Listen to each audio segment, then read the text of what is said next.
Welcome back to 30 Days to Learn jQuery, and in this lesson we're going to be taking a look at the process and the various methods we can use to add content to the DOM. So maybe you have a HTML fragment and you need to insert that at a specific point on your page. Well, jQuery offers a handful of different methods to accomplish this, so we will take a look at a bunch of different options today.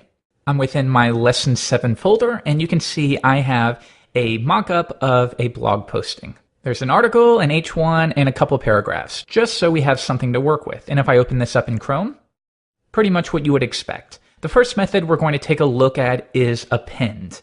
So we begin by fetching the element. We're going to get the article, and I want to append, for now, just a simple string. And to do that, we use the append method.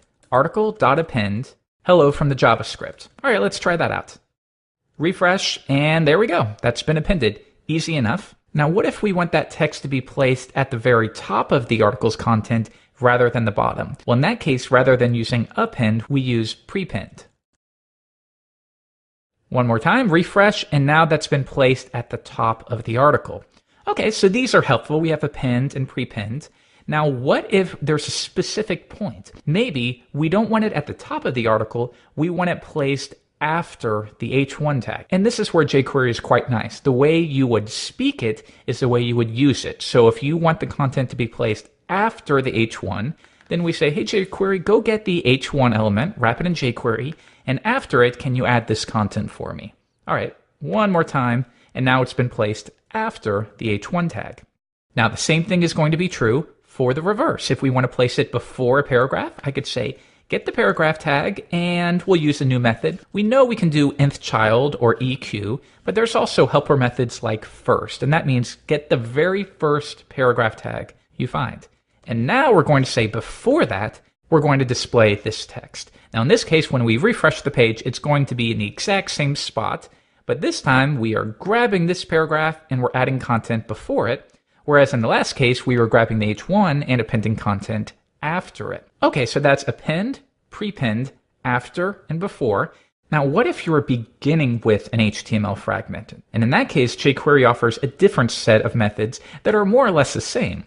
So for example, we're going to create an H2 tag. Now, in the past, a lot of people would do things like this. They would embed an HTML element and place it within a string, and then they would say append to the article. Let's try that out. And sure enough, it is being placed, but this gets a little sloppy. You want to be very careful about mixing too much HTML and JavaScript. You may come into situations where it's not possible to get around it, but usually there's going to be a better tool for the job, whether that's templating or simply splitting up the job. For example, what if you also had a class and it was my class? Look how sloppy that's becoming, and this is JavaScript, this isn't HTML. Well, instead we could say, we're going to create an H2 element. And we've discussed this before. When you pass a selector string, jQuery knows to hunt down that element. However, if we actually create an element and we pass HTML tags, jQuery knows, okay, we're going to create these to throw it in the DOM. And now I can press a comma and pass an object. And this will allow us to provide some more specifics. For example, I can set the text. I can apply a class. And now if I come back, reload the page, it's still there, but if we inspect this element, you'll see that we have applied the class and we've set the text, and now we're working with a minimal amount of HTML, and we're simply using an object to set its values. We can do the same thing with setting an ID or style. So that's very helpful, and it was introduced in jQuery 1.4. Now again, just as we have append to, we can also do prepend to, and that will place the content at the very top. Like so. Now again, what if we want to do that same thing where we want to place content after the H1 tag? Well, that's easy when you're starting with the H1 as your base. But when we are working with the content itself, rather than using after, that won't work because we're saying after the fragment that hasn't been inserted into the DOM, you would say insert after, and we're going to place that after the H1 tag. Again, notice it's how you would speak it. Here's some content and I want to insert it after the H1 tag. and you may need to be a little more specific so jQuery knows which one you're referring to. Come back, refresh the page, and now it's been inserted after. So notice that after and insert after do the exact same thing. It's just based upon what you're working with at the beginning. If you're working with an element, then you would use after. If you're creating the element, then you would use insert after. And the same thing is true, insert before, and this time we'll say p nth child 3. We're going to get the third paragraph that is a child of the article, and we're going to insert, and I need to make sure that's a capital B. Remember, with JavaScript, all lowercase is not the same as having one uppercase. That will throw an error. So we're going to get this H2 and insert it before that second paragraph. And there you go. Now you see it right there. Now that we've taken a look at the various methods we can use to add content to the DOM, it's also important to know that you can use these to work with content that already exists. So for example, what if I grabbed the H1 and I simply want to move it? It's up here, and for whatever reason, I want to place it actually at the bottom of the content. Well, we fetch the H1, and now I'm going to say append to the article. Now we're saying get this, and we're going to move it, and we're going to append it to the article, which will place it at the bottom. So let's bring this back and try it out. And now that's actually been moved. And this is something a lot of people don't know. When you call append to on something that exists, it's actually being moved. And the same thing is true if we're going to get the paragraph. And again, I'm being very generic here. You may need to use an ID or a class. And we're going to say after. And after that, we're going to say get the H1. But now what you're going to see here might be a little different than what you would expect. You might be expecting, okay, we're simply going to see essentially this. And that's not going to be the case. You're going to see two H1 tags. Let's try it out. There it is. There's two.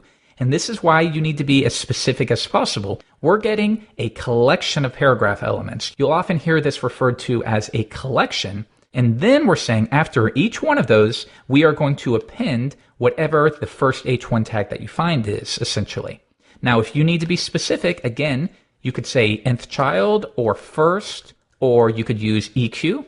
So in this case, we'll get the very first paragraph, and after it, we're going to place the H1.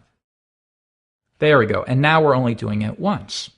Now in this case, we can speed things up just a bit. We're telling jQuery, jump into the DOM and find the paragraph tags. Then we're going to filter that down to the very first one.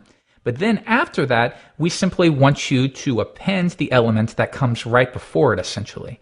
So if you have that control, rather than starting from scratch and jumping into that pool looking for the H1, you could pass a function. And this is something that jQuery offers with a lot of the methods.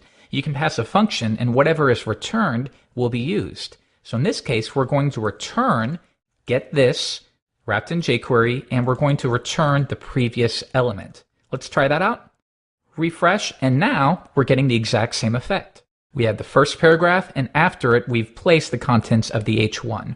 Now, the same thing is going to be true for using methods like filter. If you need to run a function to determine exactly what you want to filter that content down, rather than p, for example, filter nth child, you would simply replace that and pass an anonymous function so that you can return whatever you need to. It's important to know that. So now that we have a solid grasp of how we can use these, let's do something practical. Let's say we're going to have a section for block quotes. And those will be the quotes within a blog posting that pop out and they grab your eye. You'll see them in magazines a lot. Well, we don't want to repeat this content. So for example, I'm going to wrap one of these lines within a span, and I'll give it a class of CO for callout. And we will assume that this line is something that's important that we want the user to see. So we're going to make it much bigger. Now we're going to grab that content and we are going to append it to the DOM within a block quote. This way, we don't have the content and the block quote. We're not having to double up, which isn't good for RSS feeds. We're using the JavaScript to handle that. We begin by first grabbing all of the callout spans in the DOM. For now, we're going to create a variable called CO, and we're going to grab all of the span elements that have a class of CO. Then I want to filter through each of them and apply a block quote to their nearest paragraph parent. So we need an easy way to filter through this wrapped set. And jQuery makes that easy by using a method called each. So we're going to say for each one of those in the collection that was returned, we will then grab the nearest parent element or the closest parent element. So we'll say get this. This will refer to the span element right here. and we're going to find the closest parent that is a p element. At this point, we're now selecting this p tag right here. Then we would simply prepend hi there. We're going to hard code this in just to make sure we're on the right track. Refresh the page, and there we go. We have prepended hi there, so we're on the right track. Now we actually want to prepend the block quote with a text that's equal to this. All right, so let's start from the block quote creation. jQuery, we're going to create a block quote this time. We're going to apply some attributes. We'll give it a class of CO as well. And we're going to set its text equal to this.text. Remember, this is going to refer to that span. I can get rid of this because we're no longer doing it that way. We've created a block quote, we've given it a class, we've applied some text to it. Now we're going to say prepend to the closest p tag. And we could say this closest p. But remember, at this point, now we're using this twice. So why don't we cache this? Var this equals this. And now, rather than creating a new jQuery object every time, we stick with it just once. All right, let's go through this. We cache this wrapped in the jQuery object. We create a new block quote element. We apply a class. We give it some text equal to the text of the span tag. And then, now that we have that new block quote, we're going to prepend it to the closest paragraph tag to the span. Refresh. There we go. And now that's been prepended. Let's inspect this. There's our span, and it's been placed right there. Now, we only need to give it some styling. Style, block quote, CO. And we're going to float this to the right, give it a background color, set the font size to roughly 2 refresh, and then let's apply a little styling just to make this look a little more realistic. We'll set the margin to auto and a width of 600 on the wrap. There we go, and now we've added a nice little block quote there. If we want to give it a width, why don't we do that as well? Give it a width of 25%, and then what I'm going to do here is stretch this out just so it looks like we have a little bit more content, and I will duplicate this a couple times. Refresh, and the final thing would be maybe to align that text to the center. We will up the width to 35% and align the text to the center. There we go, and that looks good to me. Now remember, what's neat about this is it will work on all of the spans in your article as long as they have that class. So this time, why don't we take this and we'll place it right here. This is a section that we want to have a call out. One more time, reload the page, and it's still going to work as expected. We'll change the text here. Hello from the JavaScript, reload, and there we go. So this is a practical thing that you could use in your projects right now. This way you're not doubling up on the quotes, you don't have it in the sentence, and then you also have a call out. You're doing that with JavaScript, which is a clean way to go about it. You grab all the spans. If you want to improve performance a bit, rather than searching the entire page for the span, you could preface it with the article.